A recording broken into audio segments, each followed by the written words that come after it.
Is this crazy? Yes. Is it inconvenient? Very.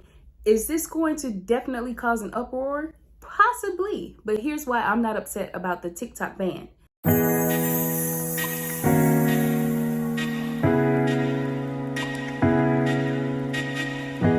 Here's what's going to happen.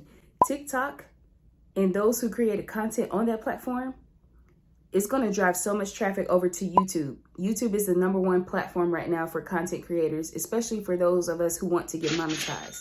So those creators are going to flood over to YouTube, and it's going to be just a big pool of creators. The positive side of this is if you're already established or you're just now starting out and you're trying to like build your channel and build a community and work towards your goal of getting monetized, you have a better chance at standing out because you're going to establish yourself. It's going to be a lot harder to establish yourself in a pool full of creators who are flooding in from TikTok. So by all means, definitely stay focused. It doesn't matter how small your channel is, just stick with it.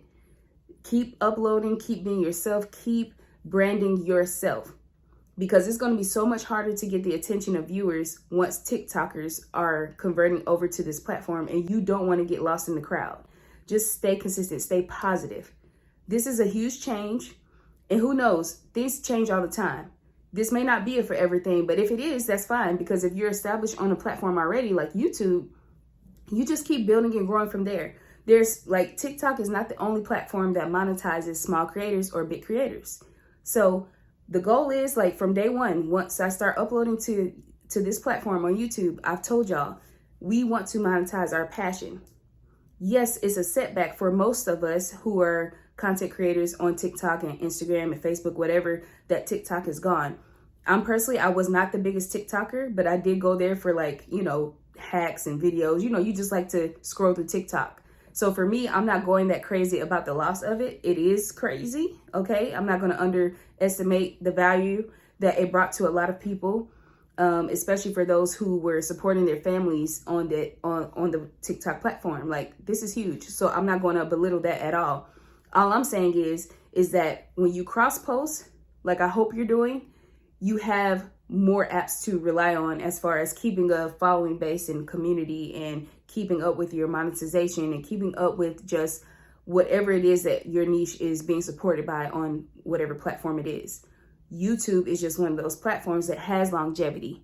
It's been around for a long time. It has an established monetization program for creators. So I would not be surprised if this ban of TikTok really cause a whole bunch of creators to just flood into this app, because this app is proven to be #1. Like, this is the #1 go-to app for entertainment, content creation, how-to videos, all the things that you would find on TikTok, you would find 10 times more on the YouTube platform.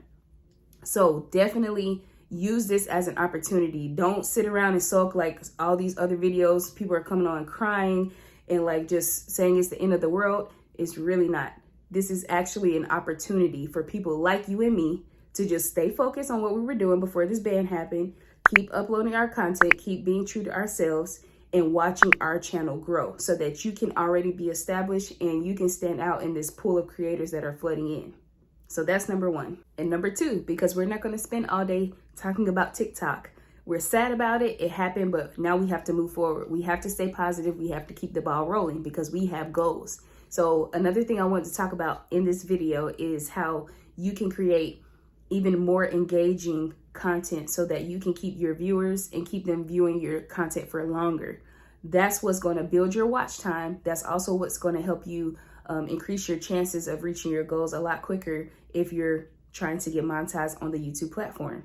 So smaller content creators, smaller channels are getting monetized on YouTube, especially now that there's going to be so many more eyes on this platform because we lost an app, okay? We lost something, but we gained something by this whole TikTok thing.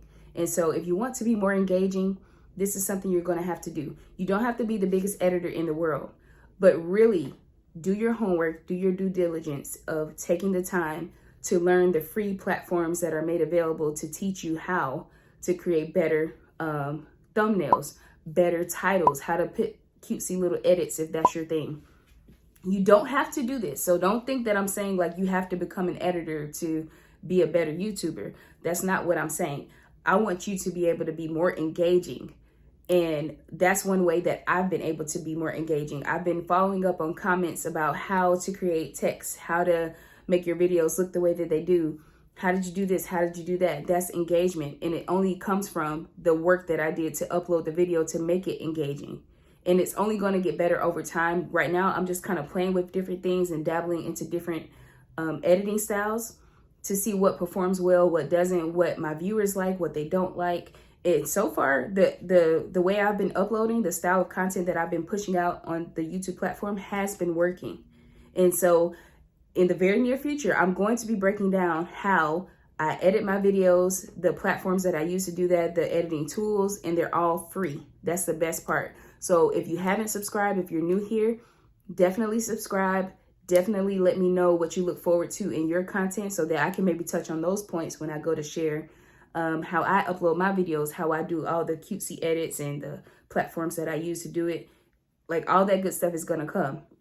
Right now, we just need to get you uploading consistently, being more up to date with what you want to talk about in your videos and not just copying and pasting all the time what you're seeing other content creators doing. Because here's the other thing, point number 3, okay? You have to stay true to who you are. So before this video ends, there's one more thing that I want to talk about because I'm really putting y'all on to what's been working for me and what can really work for your channel too. You want to optimize your video structure. Now, what do I mean? You're going to want an intro. You're going to want the main points. You want to do an outro, especially if you struggle with knowing what to talk about for 10 to 20 minutes at a time. Some of us don't know what to talk about for that long. But if you really structure your videos to say, okay, I'm going to do my intro. I'm going to do like a 15-minute long, like covering my main points for 15 minutes. And then you're going to do an outro, kind of recap what you talked about, say something positive, leave your viewers with something. They came for what you had to say and to get educated on whatever the topic is, but you also want to give. They came to you for advice. You want to give some advice at some point throughout your video. Be helpful, be a resource. And that's one way you can fill out a 20-minute time block on your videos. Now, I hope y'all are really taking mental notes about what I'm saying because this is what is working for me. I'm a small content creator. I'm a small platform right now. And I've seen the numbers. I keep track of my back end on the analytics and the YouTube studio and all that. I'm watching and I'm seeing the different things that I'm trying. And that's one of the things that works. Because I don't know what to talk about half the time for 20 minutes. But when I actually take out the time to sit and think about exactly what it is that I want to say and how I want to say it, that's what has been helpful to me. And so that's something else that can help you to optimize your video structure so that you don't get on here like a lost puppy, like, oh my gosh, what do I do? What do I say? Sit down, think of the topic, make your main points, do the outro, and you're done.